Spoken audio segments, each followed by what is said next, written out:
Hello everyone, in this video I'll be showing you a level 150 Rivers of Blood build guide in Elden Ring. This weapon is one of the best in the game and it's extremely overpowered. Even though there were some nerfs to it, this is still one of the best weapons in the game because it can deal a ton of damage. It also deals damage from distance and it can shred down any boss that is weak to bleed. So I'll be showing you the full leveling guide at level 150. If you're a lower level or a higher level, I'll tell you where to put the stats.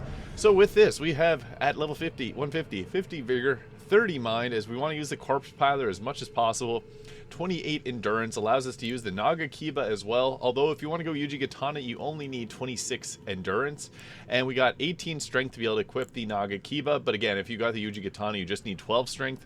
23 dexterity, which is further boosted by the Millicent's prosthesis, which is regularly 18, which is required to equip the Rivers of Blood. I went 15 faith to be able to cast Flame Grant Me Strength, and 60 arcane, which allows us to do a few other incantations. I also went with occult scaling on the nagakiba, and it has 82 blood loss buildup, whereas this is 76. Another nice thing is we put the seppuku on here, which allows us to further increase the blood loss buildup that we get on this weapon, making it a very powerful one. As for Talisman, I use the Shard of Alexander to boost the corpse piler skill, which is one of our main sources of damage. The Millicent's prosthesis will boost power of attacks with successive attacks, and the Lord of Blood's exaltation alongside white mass will increase our damage by 30% when we trigger blood loss, which is a little trick here. So first we're going to set off with Flame Grant Me Strength, but we can easily set off the blood loss by two-handing our nagakiba, using the seppuku, which is going to give us that blood loss buildup, and then bringing out the Rivers of Blood again. So I also went with the Gravebird armor because you can focus, see there, 1800 damage. That's incredible. You can focus on jump attacks too for further damage because it deals a ton of damage. So this is great because it can go through, the blood loss can apply through shields, so you can literally shred down enemies super quick. But you also have a very powerful power stance here, so just two swipes of that and we take down every enemy. So a single press of L1. And we get extra blood loss buildup with the nagakiba by using seppuku there, so that further increases the damage we're going to be dealing.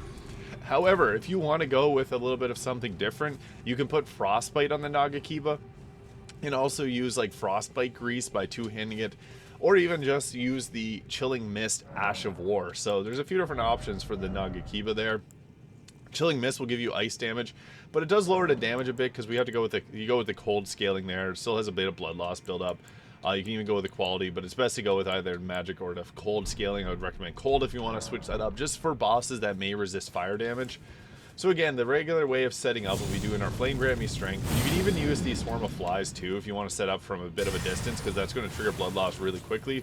But the thing is, the seppuku on the nagakiba will trigger blood loss to give you that 30% damage buff from the from using the Lord of Blood's exaltation and the white mass. But typically we want to use L1 for our attacks, or L2 with the corpse piler, because corpse piler, as you can see, shreds down enemies, and using L1 we can do jump attacks, which do a good amount of damage too. So we can focus on jump attacks, and they can break through the shields pretty quick and easy if you're facing against someone that has a shield up.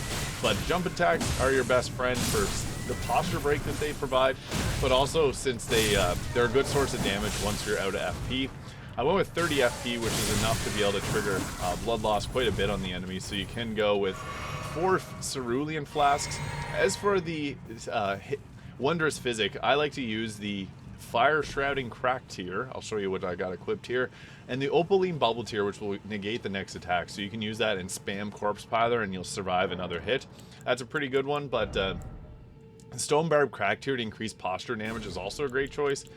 As I said, Flame Shrouding Crack tier will increase fire damage, which is boosted by the boosts the Rivers of Blood.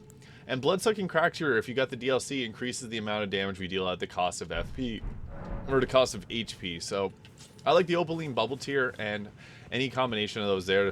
I like the increased posture damage because it does quite a bit of posture damage, which is really nice to be able to inflict on the enemy, because that allows, once you break your posture, you can get a Rivers of Blood attack off.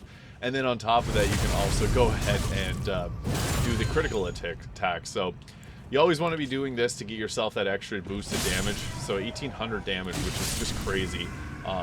It hits hard. So yeah, 1900 damage. You get more damage the further you attack, the more you attack with the Millicent's prosthesis. So you're encouraged to just continue attacking with it. He was shielding and we're still able to do quite a bit of damage, and then triggered a blood loss. So yeah, this is a very powerful weapon combination. I highly recommend you give it a shot because you'll have a whole lot of fun with this. It's the most OP weapon in the game other than Morgoth, or other than the Mogwin Sacred Spear, which is another OP bleed build, but that's a whole other build. So there it is, level 150 Rivers of Blood build guide in Elden Ring. If you found this video useful, please hit the subscribe button below. Thank you so much for watching, and I'll see you in the next one.